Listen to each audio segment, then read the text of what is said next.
Well, who's the lucky man this week? I am, because I got to interview for a second time one of the best actors and storytellers on the planet. That would be Malcolm McDowell, and he's coming up next on Brio TV, the podcast.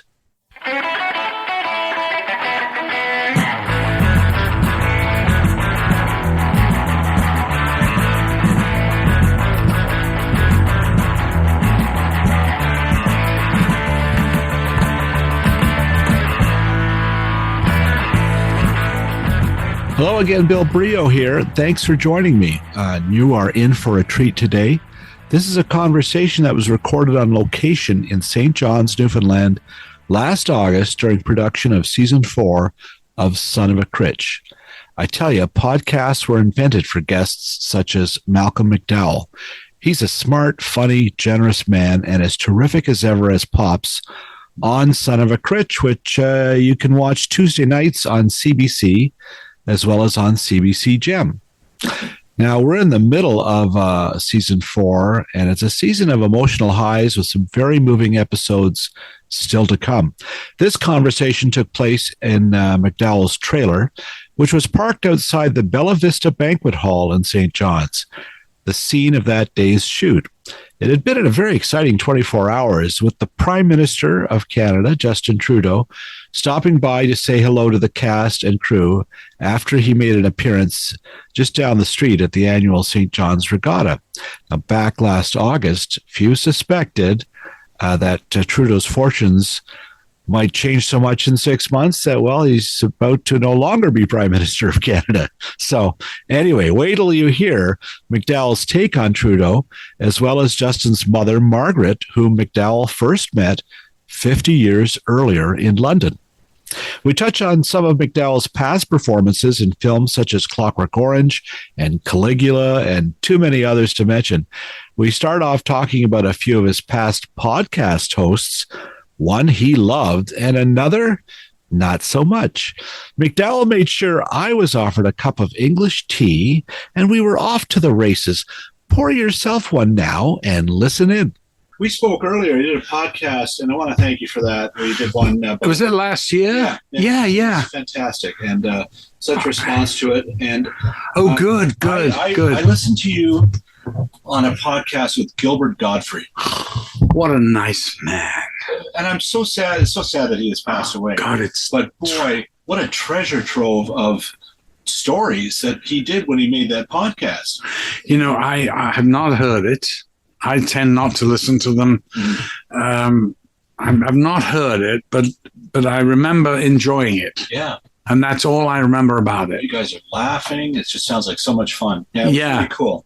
And if you listen to any of his episodes, they're many of them are like that. They're just great stories. He was a brilliant, not only a great comedian, but he was a brilliant podcaster, and it is an art. Yeah, for sure. It's one of and Bill Maher does not. He has not acquired the art, by the way. Just did his show. Yeah, that's right. And it was he's stoned, so it's harder to have a conversation with him. You can't. I said in the end, I thought you were a cinephile. Right. He goes, I said, what films have you liked? He mentioned a film I'd never even heard of. And I mean, it was just I so regretted doing it. But, I literally.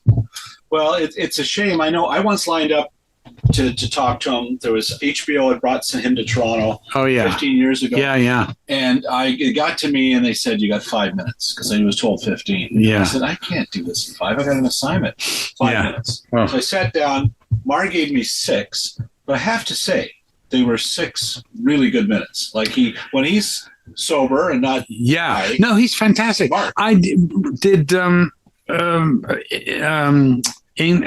politically incorrect. Yeah. Whack of the dick. I did it I think maybe 4, 5, 6 times. My goodness. Wow. And he used to love having me on because, I tend to throw in some controversial bullshit remark, and just to liven things up, Well, we all appreciate that about you. Yeah. Let me just make sure we're rolling here. Okay, I have a backup just in case. Now, you just met the Prime Minister, and that must have been kind of fun to catch up. Had you met him before? Yes. Yes, I'm very impressed with Justin. He's a nice guy, and he's shockingly handsome and young looking. Yeah.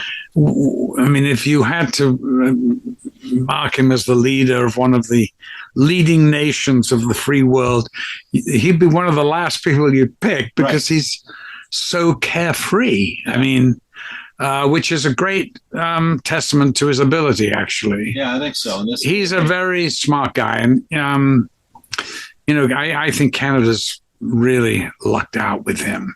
I know that a lot of people don't like his policies and, it's 50-50 and all the rest of it. And I'm not getting into the details, but just as the man, he's a very substantial human being, I've found. Oh, nice to hear. He has a very progressive agenda, certainly.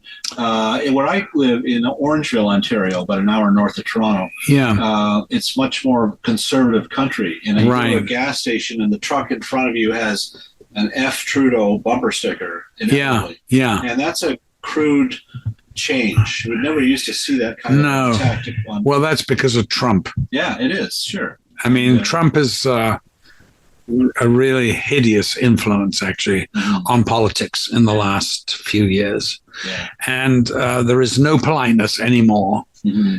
It's really quite pathetic, and really, it's shocking in the U.S. I mean, Canada's relatively calm, although... Yeah, it's going to change. Yeah, probably. Had you met his father? No, but I met his mother. Oh, Margaret. I know Margaret, and I knew her in London in the day. Well, okay. And is there more to that story, Malcolm? No. I met her a few times, and I really liked her very much. Yeah. That's awesome. She was hanging out with the in crowd. Yeah.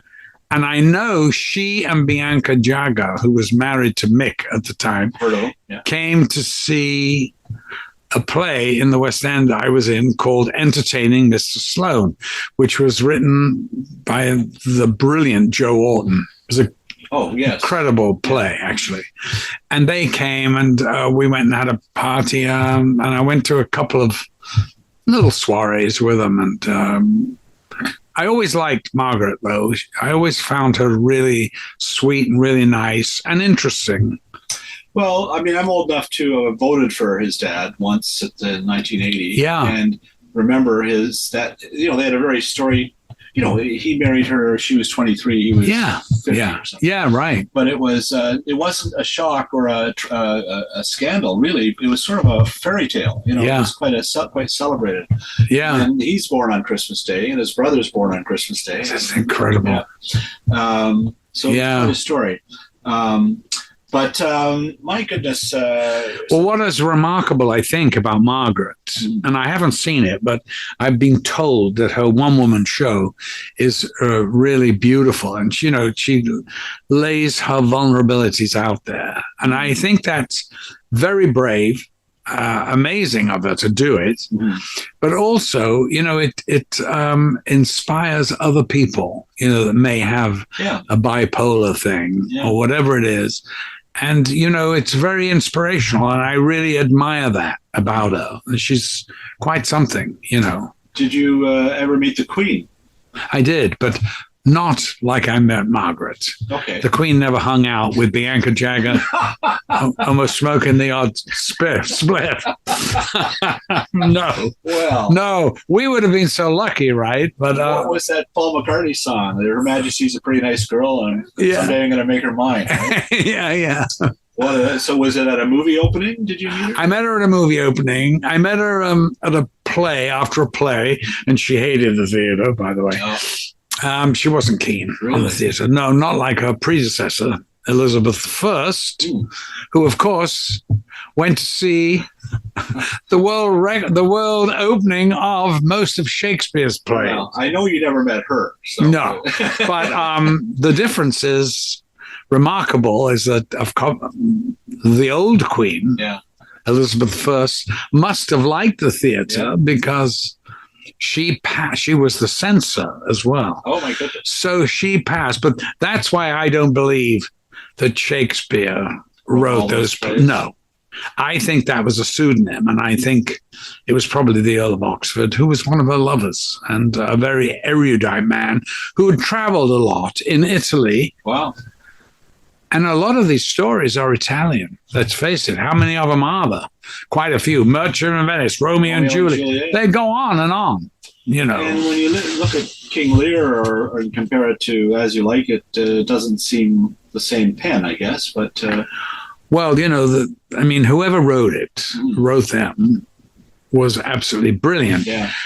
Of course. And even if, for instance, we only had the sonnets from that pen of whoever, Shakespeare, whatever, you would say this is the finest writer in the English language. Yeah. And that's without the plays, because the sonnets are so magical. Did you perform Shakespeare on stage? Yes. Are they, when I was a youngster in a theater class, it was a struggle to try to memorize. It was just a lot. Yeah. Do you find it came easier to you? No. Okay. It's bloody hard learning lines. Okay, right. I've been doing this for over 60 years. It doesn't get any easier. Actually, it gets more difficult. But I never had a photographic memory. Some of my contemporaries used to just look at the page and go, yeah, ready. You go, what? Yeah. I haven't even learned the first word yet. Yeah. It always took me a while to learn it. And there's no easy way. Right. It's just repetition. I'm glad to hear that. Yeah, there's no easy way. And, well, I'm still learning lines. So, I guess the day that you can't remember the lines is the day that you're gonna have to hang it up. One thing I want to mention, just about Justin Trudeau. One last thing. Oh yeah, I was lucky. I once interviewed Jane Fonda about 5 years ago. Oh yeah, an HBO special. Yeah. And I asked if she had met him and his father, and she had met Justin. She went to one of these. It was about the environment, and it was a big initiative to try and probably when she was with Ted Turner. Probably, yeah. But she said, that guy, I'm so mad at your prime minister. And I said, why? And she said, well, he turned around, he spent $7 billion on an oil well in Alberta when he said he was going to clean up the environment. And then she said to me, never trust a good-looking liberal. Wow. Yeah. Anyway, sorry. Apropos. Well, that's an interesting remark, but I don't know Jane that well. I've worked with her. Yeah. On a film? Yes, I just did a movie with her not long ago, a couple of years ago, called Moving On. Oh, my goodness. Yes, yeah. It's actually quite a beautiful film. I apologize, I haven't seen it, but I've heard that. It's a very interesting movie. Written by Paul Weiss, who did a lot of Mozart in the Jungle. And he directed another film that I was in of his. I love him. He's an amazing writer, director. And he really wanted me to play this part. And it's kind of a really cool little movie. I really enjoyed it very much. Find it. We'll be back in a moment with Malcolm McDowell.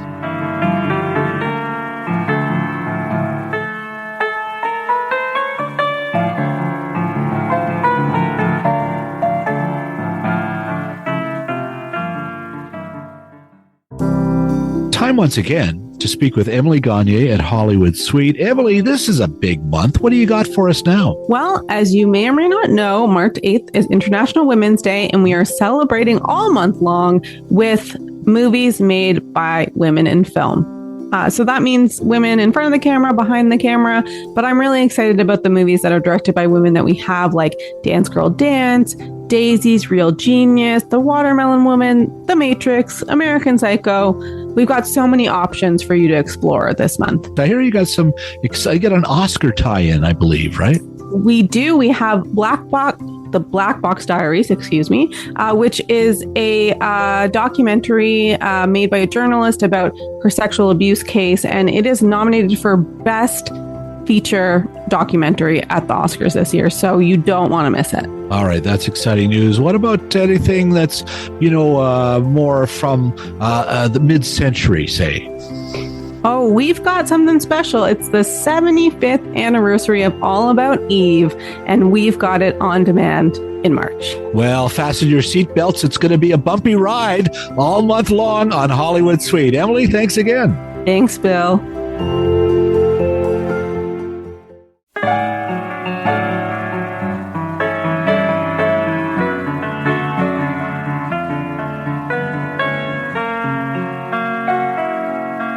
Here he is again, Malcolm McDowell. I went to New York and talked to the Mozart folks. Is this our tea? Oh, yeah. And, yeah. And oh, yeah, tea, yes. Sorry. Bonnie, do you want me to take that? Or? Well, let me Great. Thank you. Oh, that's lovely. Can you put down These are, thank you, darling. tissues because Huh? I am spilled a little. I don't. Oh, don't worry, it's fine. Yeah, thanks, son. Yeah, Thank you great. very much. You're very That's welcome. awesome. Thank you very much indeed. Oh, that's lovely. There we go. Mozart in the Jungle, I went and I love that show. It was very ahead of its time, I think. Great show. It Yeah, seems I like love a bingeable show that would just thrive now. And quite a cast, right? Great cast. Bernadette Peters and I love. No, not Jeffrey. Oh, sorry, I'm thinking of it. He was in the other one. You're right. Trans. That's right. Right. Trans, whatever it was. Transparent. That's right. And he, what a brilliant. I'm a great fan of his. Yeah. I think he's one of the great actors. That was a very rather unsung hero. His work in Larry Sanders is, I think, one of the greatest characters I've ever seen. Those three, Artie and Artie. Torn. Yeah, Rip Torn. Wow, I knew him. I worked with him. Did you? I worked with him. I knew him. He was crazy as a loon. That's what I've heard. But adorable at the same time. But you're right. In terms of TV comedies, you can't get better than Larry Sanders Show. It is. Yeah. And of course, what's his name? Gary Shandling.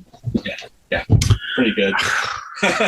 And he, I think, wrote a lot of them, didn't he? Yeah. Oh, absolutely. I mean, absolute genius, really. I mean, quite amazing. What was Malcolm? Mozart in the Jungle a fun experience? Was that? I loved it. I was really upset when they canceled it. We got canceled, right in the throes of that Me Too movement. Yeah. And they got rid of Jeffrey too, right? Tambor. Yeah, I don't know what that was about. Yeah. It seemed though that for minor things people were, but again, you always believe people making a claim. I think because it's too much to lose to make false claims. Yeah. No. So if a woman claims something, I would take that very seriously. Yeah. And I wish they'd done it when they were, picking the Supreme Court. Oh, yes. The judges of the United States Supreme Court. It's a scandal that they could possibly decide that a president is above the law. Oh, it's shocking. It is shocking. Yeah. How that could. It's people rioting in the streets over something like that. I think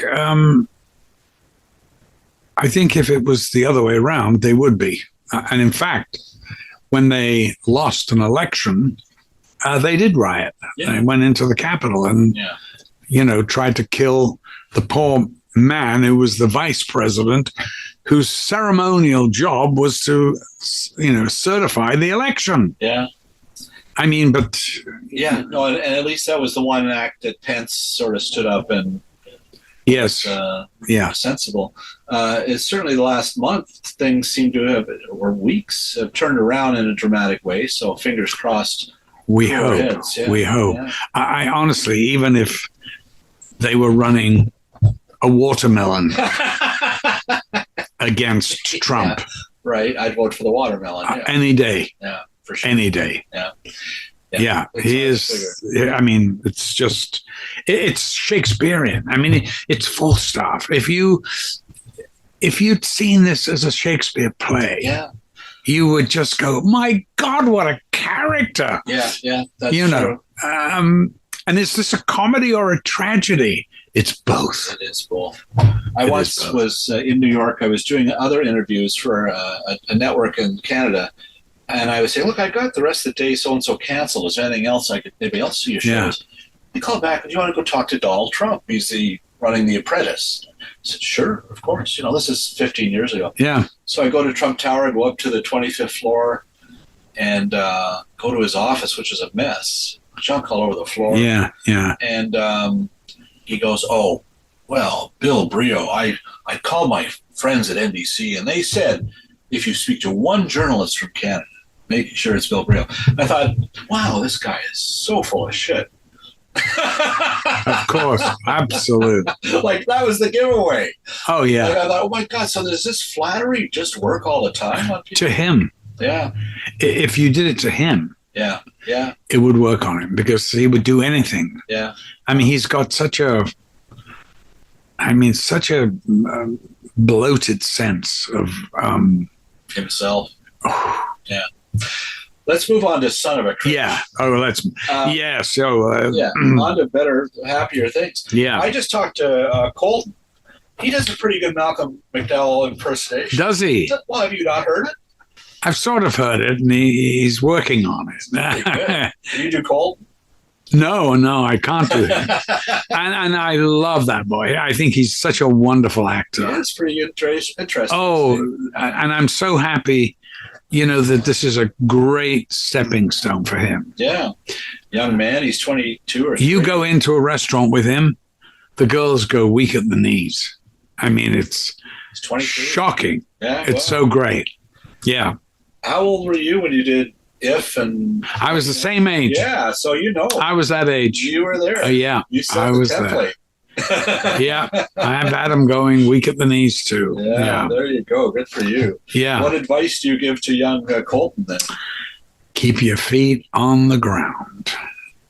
Because if you want to have a career, in our business, it's one of peaks and valleys, of course. But if you're pretty grounded and you take the absolute glorification of some things that with the attacks that you get and find a middle ground, it'll serve you well. Right. Just keep a level head. So don't get too depressed when it sucks, because a lot of it sucks. Sure. You if you're going to be a working actor, you're going to do a pile of crap. And that's the truth. But there's a lot to be learned from doing that too. Yeah, well, I bet. A lot. Yeah. You have a great perspective on everything and the ups and downs. So that really I'm old enough now. I really don't care that much. Age helps in some ways, right? Yes. Yeah. And the other thing, I'm fascinated by this show.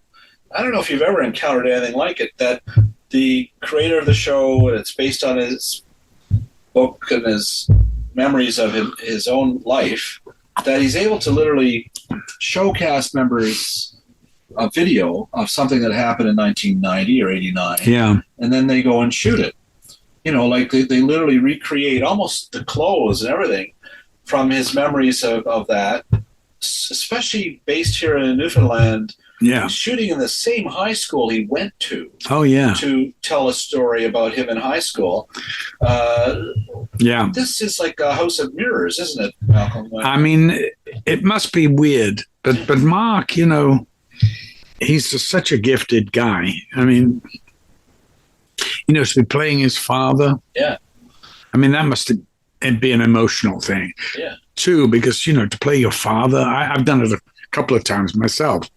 You played your father, or I played my father. It was supposed to be. It was called somebody else, but in fact, it on your dad. It was my father. Yeah, and it's a very emotional experience. Which could you give one example?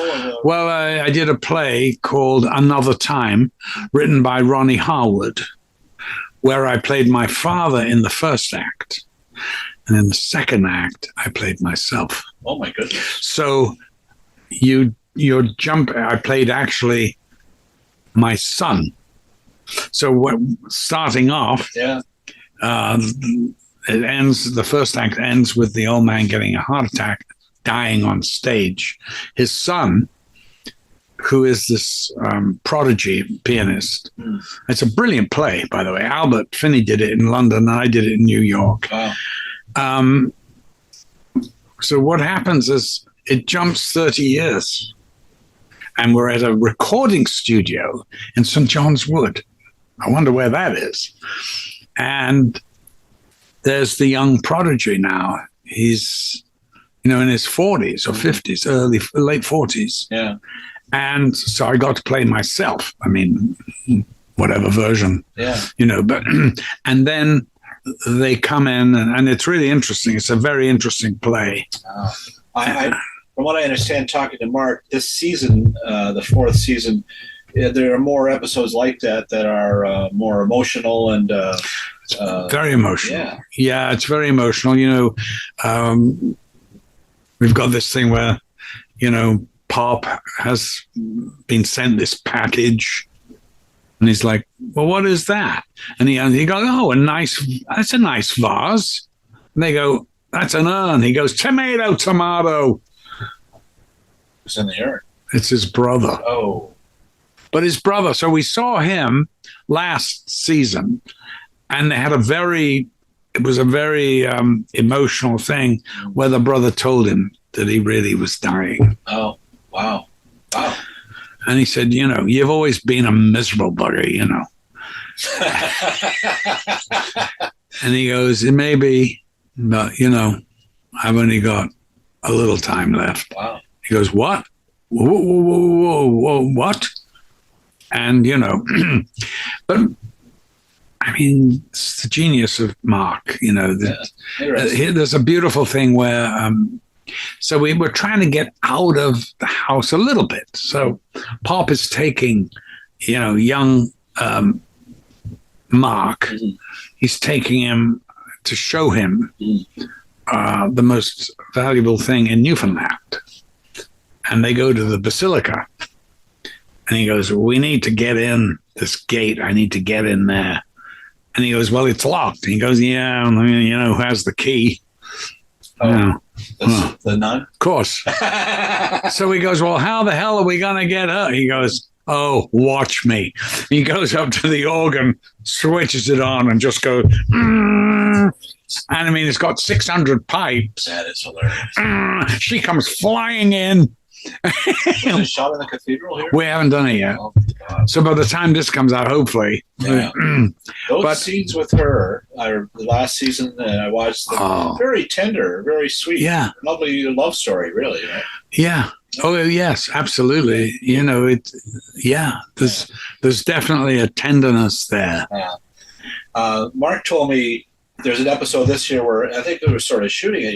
His dad has had to take a drink, and he relapses and he starts drinking again. And this happened in real life. Yeah. And then it was Mark who kind of said to his dad, "You got to stop this." And he told me his dad poured all the liquor down the sink except one beer. Yeah. Did he tell you this story? Yeah. And that he had to keep it in the house so that his friend could come over and tell him not to drink it the next day. Otherwise, he would just go out and find more liquor. Yeah. And what he said to me is that because he did this scene with Benjamin, he's looking at his son. He's literally looking through his father's eyes at himself. Yeah. And realizing, this is almost chokes me up, why he was able to give it up. Yeah. By looking at his son. Yeah. Wow. This is not a sitcom. No, I mean, well, there's another bit which really chokes me up is that he takes him to the Basilica. So the nun comes flying out and he goes, "Listen, don't embarrass me in front of my grandson. But you got to open the thing. We want to see the." She goes, "Ooh," and he goes, "Just do it with your little fingers because you know where these fingers have been all those years ago." She goes, "Oh God!" So she opens the damn gate. Right. So he goes in, and he gives her a big hug. He shows the thing. She gives him a big hug. He steals the keys when he hugs her. And he opens it up and shakes him in, and they see this beautiful marble statue. Yeah. It's I don't know what the statue is because I haven't seen it yet, but we haven't shot it. But so young Mark goes, "This is the most beautiful thing in Newfoundland." He goes, "Not yet. Keep going." And they look at the whole basilica. And he goes, "Is this?" And he goes, "Not yet. No, keep going." And they go up the stairs to the clock tower. They're behind the clock now. And he goes, "Listen, I'm exhausted. Go up there through the trapdoor and look out and look at that." And he goes, "You're going to see the most beautiful thing in Newfoundland." Yeah, absolutely. There it is in the Atlantic beyond. It's a choker. I mean, it just is so, every little, layer on it is just beautifully done. Malcolm will be back after this short message.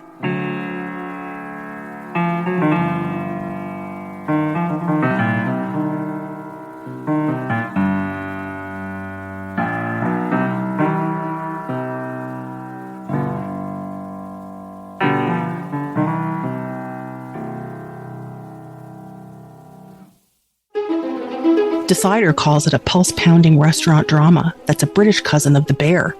And Rotten Tomatoes, which they do not cook with in this show, says it's a culinary drama with palpable tension simmering beneath the surface.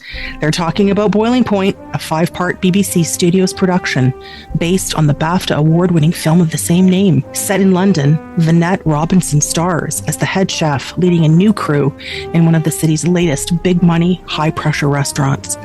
Compelling, intense, and very complicated. That's Boiling Point, premiering exclusively in Canada March 13th on Super Channel Fuse. Well, it's no surprise that Paramount Plus has remained one of the fastest growing streaming services. It just shows you what being a sponsor here at Brio TV can do for a brand. Besides all the great originals you can stream anytime, such as Landman with Billy Bob or Mayor of Kingstown, here's what's new this month.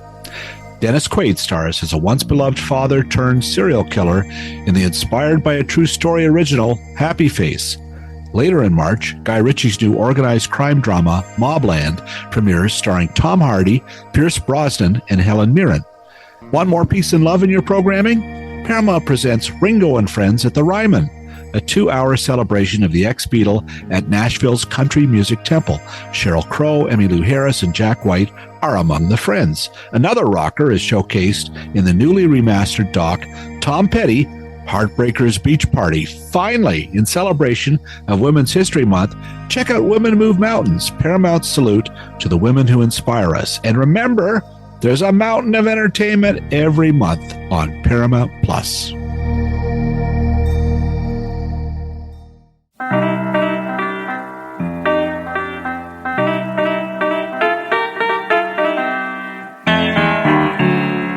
We're back. I wanted to ask you about, I noticed on Instagram that you and Mark had a lovely visit in Hollywood. Yeah. That you were at the Musso and Frank's, I think. Did you go there? Yeah, we were at the Hollywood. We were at the Walk of Fame. Oh, yeah, he went to, he wanted to see my star. Pretty cool. Yeah.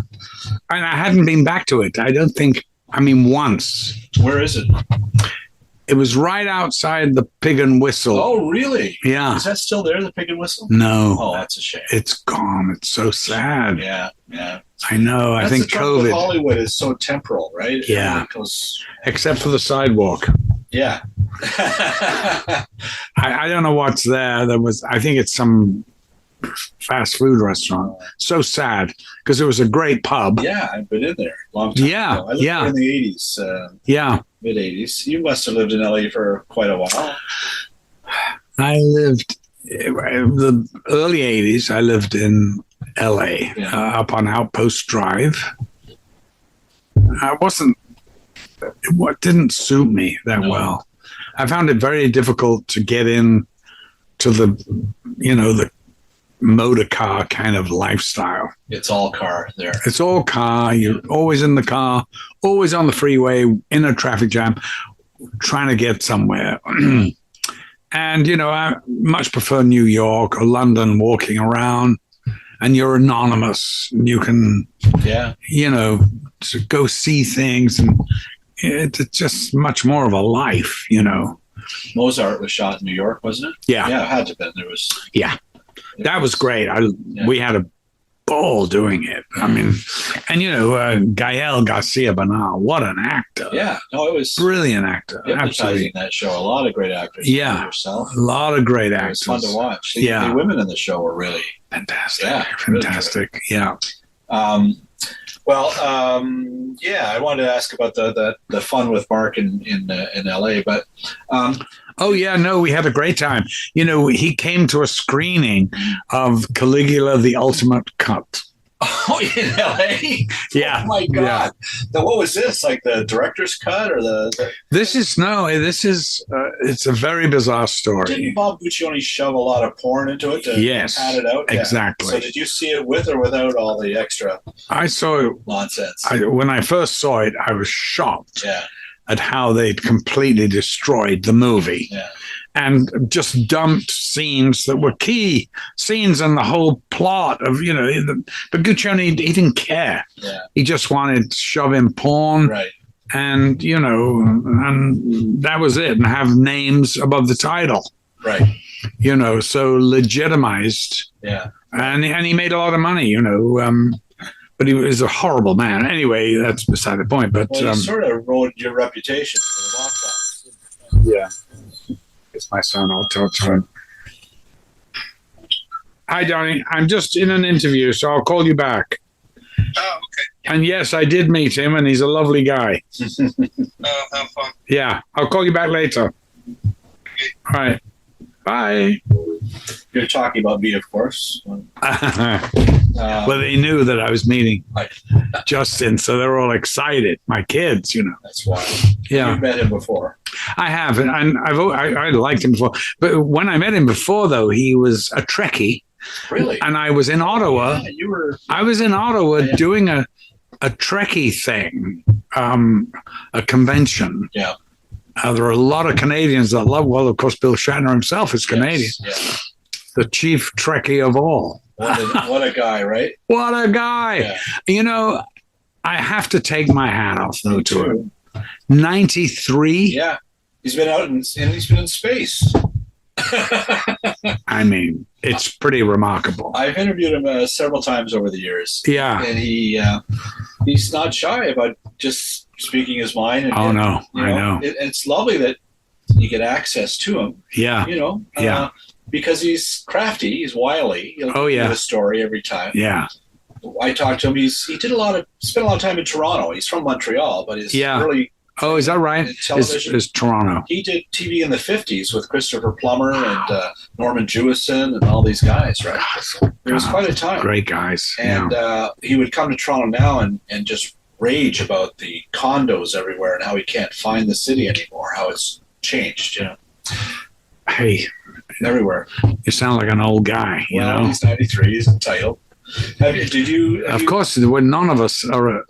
I remember London in the swinging 60s. Yeah. That was my London. Wow. I don't know where that went, Yeah. but I still love it. It's a great city. I love walking around. When we spoke on that last podcast, we talked about Michael Caine and Sean Connery. Yeah. Oh my God!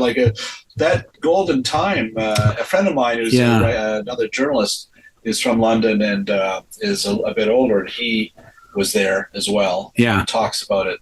Oh yeah. How amazing it was. It really was the center of the world, wasn't it? Yeah. I mean, just post Beatles, and the groups there, the Stones, and all of them. It was just an amazing time. And not only that, but fashion. Mary Quant, Right. the miniskirts, it all started there, and all this punk stuff. Well, really, Clockwork started that, with those makeups The and eyelashes. Yeah. and I got those. Did I tell you the story? It was. I don't know. Well, first off, I was over at Kubrick's. This before we started shooting, which is where, by the way, he did a lot of his directing. He got to know me. I got to know him. Yeah. And I'd spend maybe 3 or 4 days before we were shooting out at his house, just talking, looking at stuff and, all that. We'd had takeout Chinese, that was his go-to thing. and it was pretty awful. He lived in Boreham Wood. Okay. And his theory was, he goes, these Chinese restaurants, they're all spies. You know that. That's Kubrick's theory? Yeah. I mean, in Boreham Wood, what's the spy on here? There's nothing here. But he was probably right, and maybe some of them. Who knows? Yeah. But anyway, he was walking me to my car in the driveway. It was dark in the evening, and he said, "What do you think you'll wear?" And I went, "I don't know, Stanley. It's a little futuristic." I mean, he goes, "Well, what have you got?" And I went, "What have I got? I don't have futuristic stuff. I mean, I just got jeans and T-shirts. I got my cricket gear in the car." He goes, "Put it on." "What's this?" And I went, "Well, that's a protector." He goes, "Wear it on the outside." That's funny. Yeah. Imagine if you'd been into hockey, you would have looked work. No. That's funny. No, but cricket is the whites, flannels. Yeah. And it was kind of perfect, really. It was. Of course, you say that now, but at the time, it was like, you think white, you shouldn't be black to fit the mood. Because more shocking that it was white, I think. Yeah. Yeah. Do you think the film went too far? A lot of critics today are like, no, it needed the darkness to show him hitting. Yeah. Yeah. It was, yeah. I mean, I was rather shocked at the initial reaction that was, I thought, ridiculous, going on about the violence. I went, "Oh, sorry, have they not switched on the news? Right. Have they not seen what's happening in Vietnam?" Right. I mean, that's violent. Yeah. This is a movie. Yeah. I mean, I remember being interviewed by Barbara Wawa. Yeah. And she going on about this. Right. And I went, "Well, excuse me, Miss Walters, but you can say all you want." And the major critics have brought up the violence. Yeah. But I said, there's no blood in the movie. Yeah. Wow. This is all violence, psychological violence. Mm. And if that's the case, then, there's a reason for it, that only mirrors what's happening. Yeah. That's all. Well, that was his point, right? Exactly. Sure. Yeah. People up. Is there movies or TV shows you're watching now that you're really watching? Yes. I've been watching a Greek show called Maestro in Blue. Love it. Wow. It's rather beautiful, actually. It's about this island of Paxos. That's not how the Greeks pronounce it, by the way. But where post-pandemic, trying to get visitors to come back to the island, very beautiful island. They want to bring back the music festival that they had. And they hire this maestro to come over. And it's really about what happened. I mean, it's sort of looking at, and it's amazing what happens. Lots of things happen. And it's really also set in paradise. So it's got this juxtaposition of, this exotic thing. And then this, It's really good. All Greek actors, extremely good. And it's dubbed. You have to be able to, not worry if that doesn't match and all that. I don't care about that. I mean, you watch a lot of foreign language shows? Yeah, enough to be, I don't mind it. If you're talking about, there's one Tokyo something. Oh. Rush Tokyo. Yeah, I've heard about this one. Oh, my goodness. What is it? Yeah, no, I don't have it handy, but it apparently is pretty good. Did you happen to see, speaking of the foreign language, Franklin with Michael Douglas? It was shot in France. Is this great? Yeah, I think it's pretty dark. Oh, really? Episodes, and it's half the film is in French. There's subtitles. So, Franklin, I can remember that. Yeah, Franklin he plays Ben Franklin. You wouldn't think of Michael Douglas as Ben Franklin. Oh, so it goes. It's his time in Paris. His time in Paris with his servant. With his what's her name? What's the name of the? Well, there's a couple of women. Lucy is it? There's The one he impregnated. well, that's inferred, but they don't quite spell it out. But he goes there with his son, who's a young British actor. God, I can't believe I'm forgetting all their names. Oh, well, But believe you me, that's my world.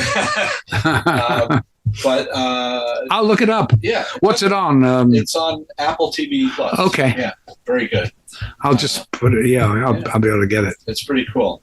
Oh, great. Well, the other one I'm watching is a war story, and it's really well done. Not Winds of War. If only I had. No, I don't. Anyway, it's really superbly done, and it's basically a British guy and has a girlfriend in Manchester who he impregnates, but he's sent on special ops into Poland, where he doesn't know this one's pregnant.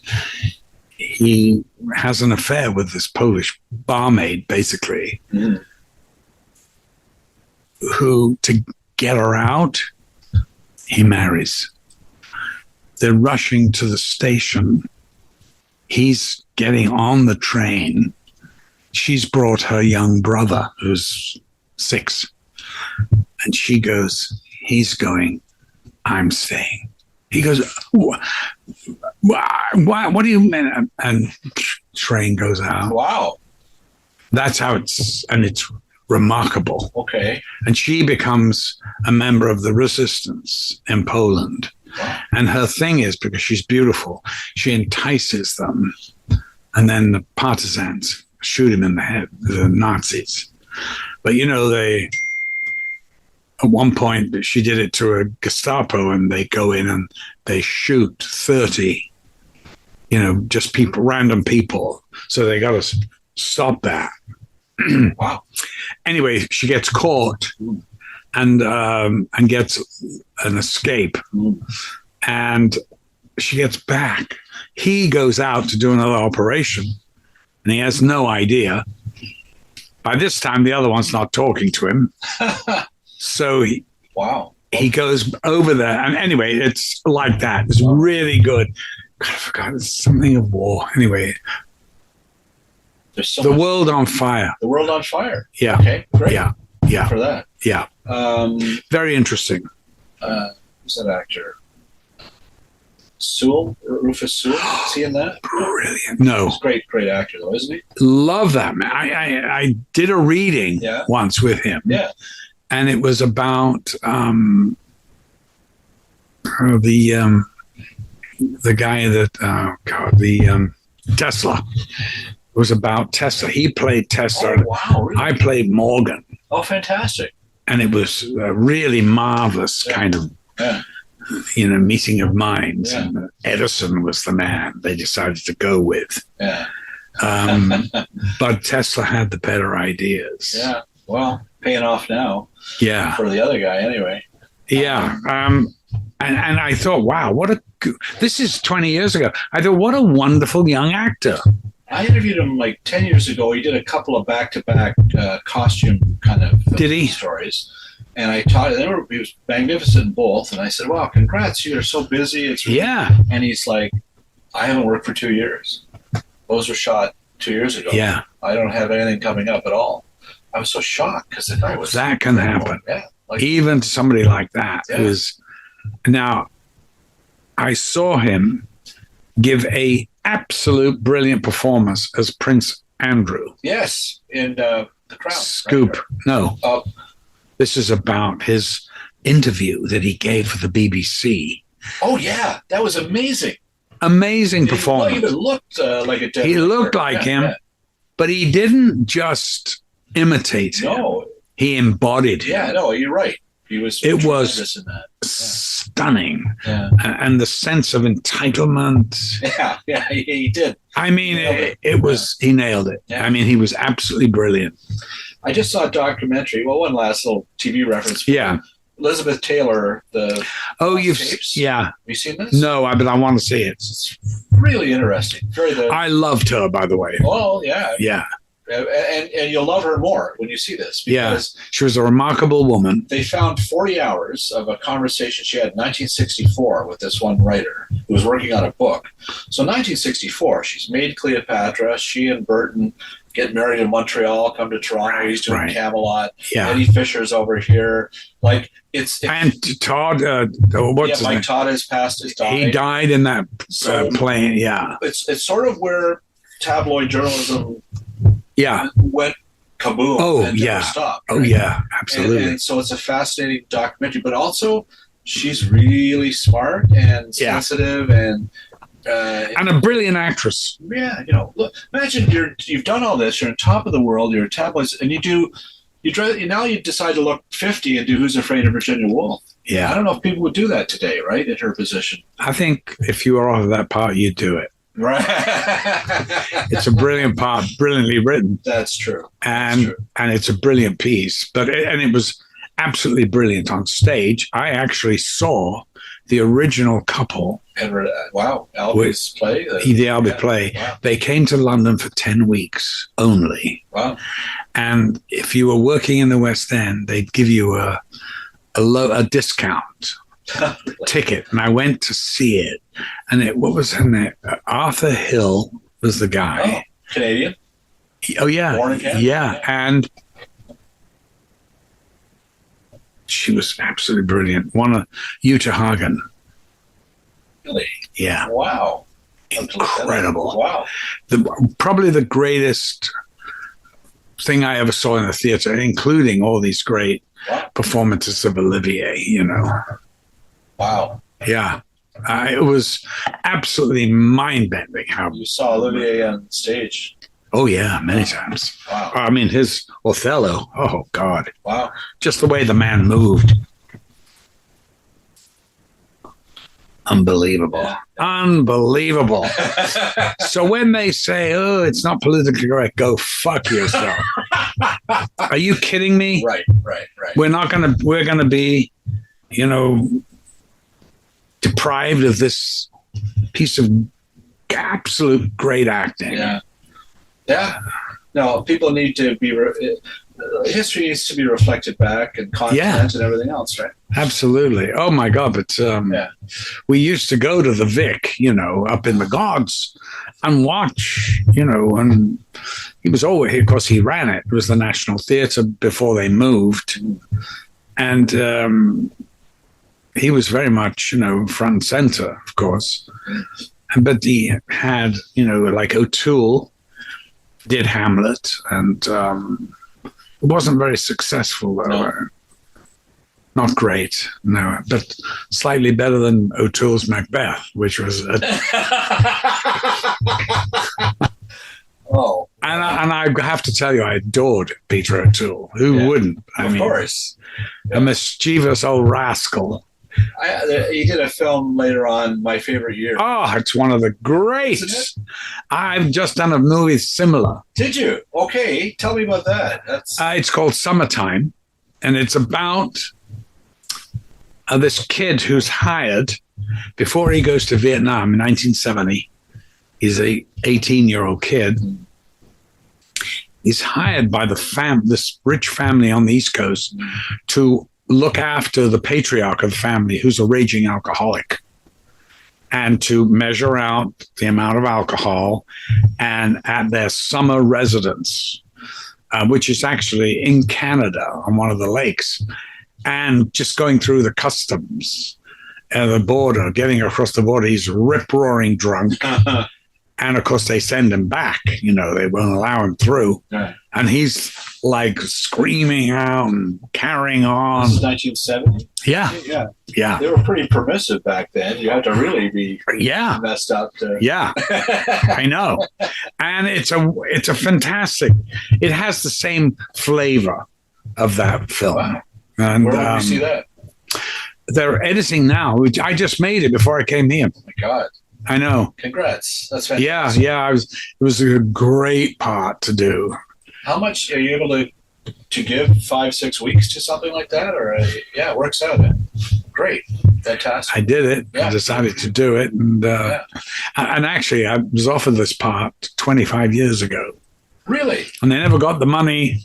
Never got the money. They kept saying, "Hey, think we're going." And okay, well, let me know when. 25 years go by, and suddenly, we're ready. And I go, well, that's too bad. I'm busy. What? Yeah, you're going to have to wait. And then I'm going to have to do it. This is the end. Then I got to go to Newfoundland because I'm doing the 4th season. Right. So they had to fit it in. But anyway, they did. Oh, that's fantastic. We did it.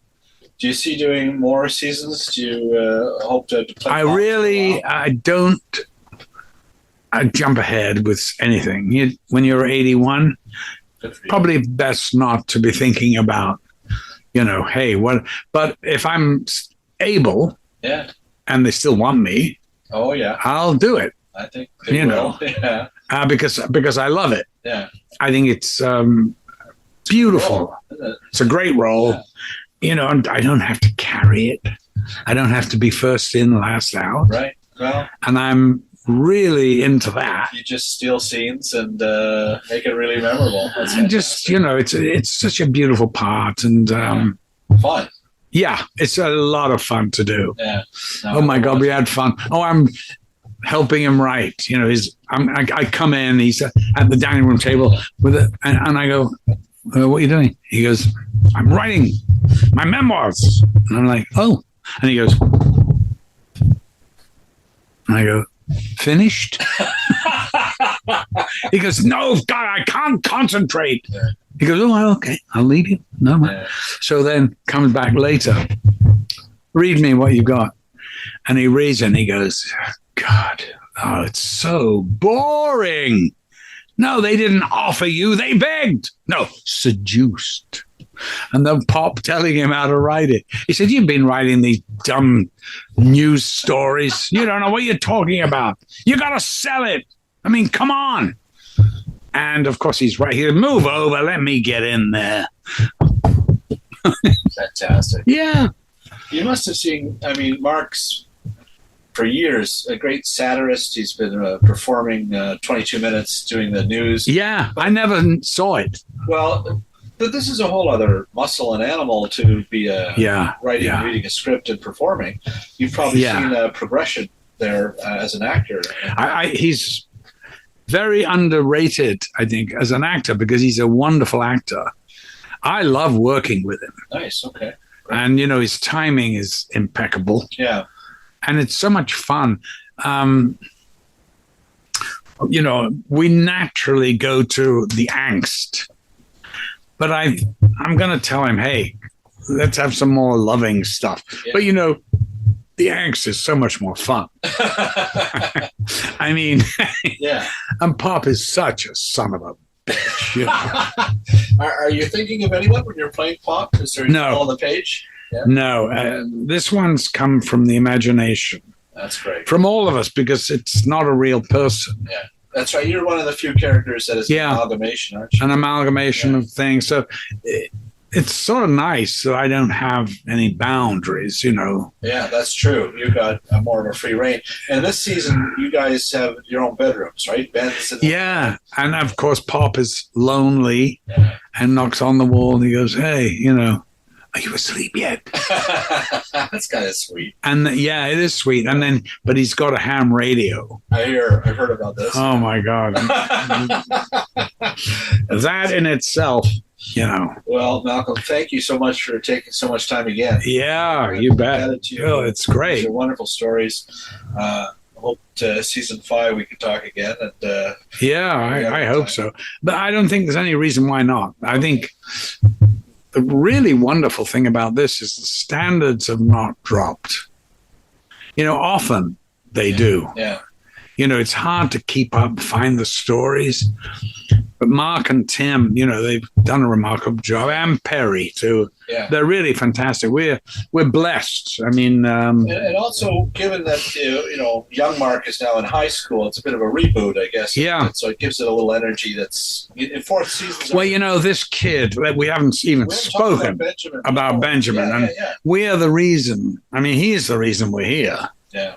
And I remember when I first read it, and I talked to Mark, and I said, you better concentrate on finding this boy.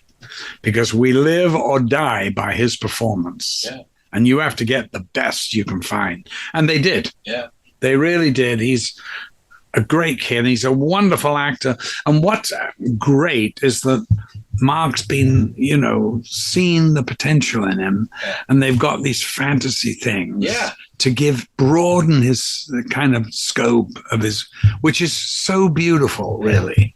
And sometimes we get to participate in these little tableaus, which are really sweet, it's really great. I mean, he's as tall as I am now. Oh, my God. Next year, he'll be looking down on me. He's taller than his older brother on the show. He's he's quite tall.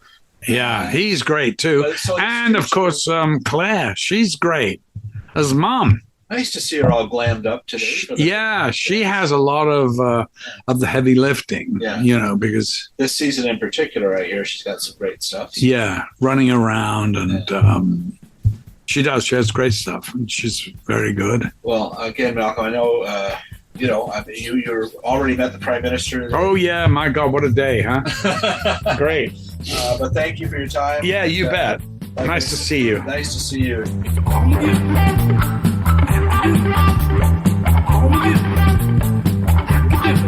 My thanks again to Malcolm McDowell for another wonderful episode. And don't miss this season's remaining episodes of Son of a Critch, Tuesday nights on CBC and CBC Gem. Thanks to Mark Critch and all on the series for inviting me to St. John's last summer. Special thanks to publicist Lisa Guillaume for such effortless access to the entire cast. For turning my live recording efforts into gold, thanks as always to producer Phil Hong. A shout out as well to BJ Del Conte, Paul Boudra, all the Crispy Critters, and piano man Stephen Dudley for the music heard on these episodes. Finally, thanks to you, listener. If you like what you heard, please spread the word. I'm Bill Brio. Thanks for listening.